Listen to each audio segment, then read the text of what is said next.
To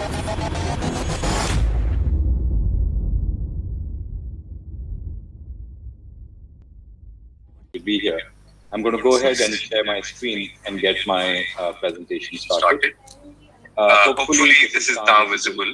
I'm going to be talking about the role of institutions in shaping the new normal that we find ourselves in, and how institutions might build a more just world as we all get ready to emerge from the pandemic. And before we talk about the role of institutions, let's take a look at what we see happening in the world and in industry around us. Now, this is an article from the Wall Street Journal, October 2020, and it highlighted how the pandemic has actually deepened the divide between the haves and the have-nots. People with lower levels of education, people with lower paying jobs have actually been the ones who've suffered, while many people with more levels of education from the pandemic. There was another study which was done in June this year, 2021, which looked at the impact of unemployment, and it clearly highlighted that the less educated working professionals have been impacted by unemployment due to the pandemic a lot more. So what we'll see here is pre-COVID, the light blue line, 5.7% levels of unemployment, which actually went down all the way to 21%, impacting those with lesser levels of education a lot more. While the yellow line, which are bachelors and above, did see an impact because of unemployment driven by the pandemic, but lesser than those with lesser levels of education. And then another study that I wanted to refer to, and this is actually pre-pandemic, this is from 2017, which looked at the kind of jobs that working professionals around the world have been in, and how much are those jobs likely to see impact because of automation. And what we saw as a part of this study, which again is pre-pandemic, is the jobs on the bottom right of the slide, which are in the big red circles. So, people in retail sales, in waiters, cashiers, who are lower levels of skills in terms of the education required to support these skills, are the ones where there was a higher risk of automation. While on the top left, folks working in IT, financial managers, general managers were at a lot lower risk of automation. And what we've seen through the pandemic is we've seen a lot of folks working towards moving from the bottom right to the top left as well. We've seen working professionals build their knowledge, get ready with digital skills, and acquire credentials from top institutions and companies in an attempt to move to the left of this slide. We've also seen, again, as a part of a survey that McKinsey did in September 2020, that a very large percentage of companies, so employers, have accelerated automation and AI deployment since COVID started early last year. Now, the implication of all of this is we are seeing those jobs that require lower levels of automation, those that are more manual in nature, getting impacted and getting automated. On the other hand, we've seen that a lot of the emerging job opportunities actually require digital skills. And on the left, we'll see a list of the top 5 jobs with increasing demand from the World Economic Forum. So not surprisingly, data scientists, machine learning specialists, big data, digital marketing, and so on. And then Microsoft put out a study which talked about the digital job capacity that the world is likely to see increase in these 5 years. And we see that almost 150 million new jobs getting created, or I should say forecasted to get created in roles like privacy and trust, cybersecurity, again, data analytics, cloud, and software development, and so on.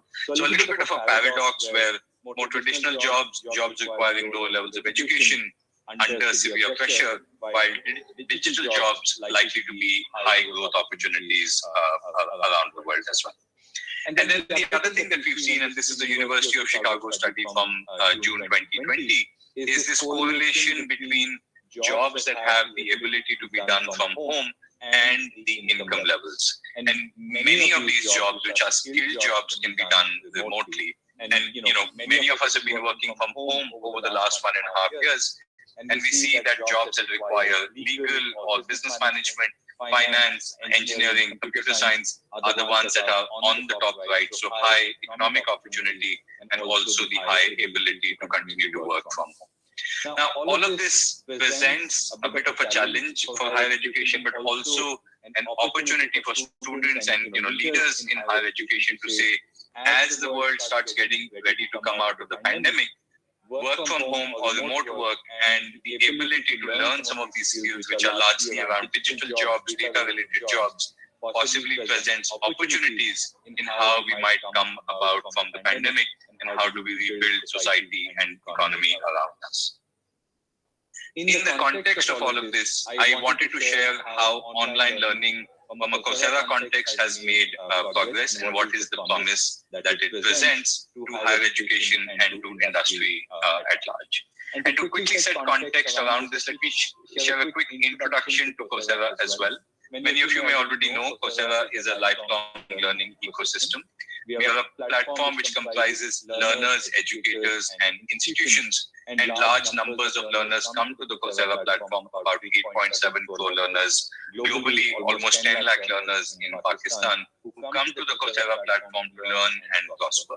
What they learn comes from educators, 170 of the world's top universities, and 70 companies who teach on the Coursera platform. And then also we work with institutions, so businesses, governments, and campuses who are looking at working with their constituents in getting them ready for the future of industry, the future of work, as well as the future of education. And so, as I mentioned, businesses, governments, and campuses are what we address as a part of our institutional platform. Now, given the size of this data, we are constantly learning, we are constantly drawing insights from what's happening, around the world, including in Asia. And I'd love to share some of those insights as well as what this might mean in terms of implications. Now, we've seen, as I look at these 8.7 crore learners, 87 million learners on the Coursera platform, that the largest growth over the last year and a half or so has happened in emerging economies. And in the Asia-Pacific region, close to 14 million learners on the Coursera platform who are very keen to come to online learning and get ready for some of the skills of the future and jobs of the future. And you'll see close to 34% growth that we've seen in the region over the last year and a half or so. Early last year, when campuses shut down in late February, early March last year, we launched our campus response initiative. We wanted to be able to support campuses around the world as they got impacted by COVID. And this program, where we made Coursera for Campus available for free to colleges and universities, ran from March last year till November. And during this period of time, we were able to serve 4,000 institutions, where we saw close to 2.7 million students come to the Coursera platform. They took an incredible 24 million enrollments on our platform. All of this was delivered at absolutely no charge, completely free. And what was also interesting is that 70% of this learning happened on a mobile device, because as students went home, access to a laptop, access to high-speed internet was a challenge for many students, and so they turned to mobile devices. And we did a lot of work on our platform to make this learning possible on a mobile device without having to be dependent on a computer or on a tablet as well. And what we also saw is when students came to the Coursera platform, what they were learning, what they were looking for were high demand digital skills. So this trend that I spoke about, which is a lot of opportunity in those roles that require digital skills. So on the left, we'll see the top trending skills globally on the Coursera platform. So, under artificial intelligence, neural networks, digital marketing, blockchain, Python, and JavaScript. And then in the middle, what were those specific courses that saw the largest enrollments globally on our platform? And we'll see here, again, courses coming from top companies, top universities around cloud, around Python, around data science, and communication as well, coming from Georgia Tech. And then specifically in Pakistan, in the domains of computer science, we saw students wanting to come and learn Python. They wanted to learn career development with English, machine learning from Stanford, AI, and also very importantly in a COVID impacted world, the science of well-being, which is a very popular course on Coursera from Yale University.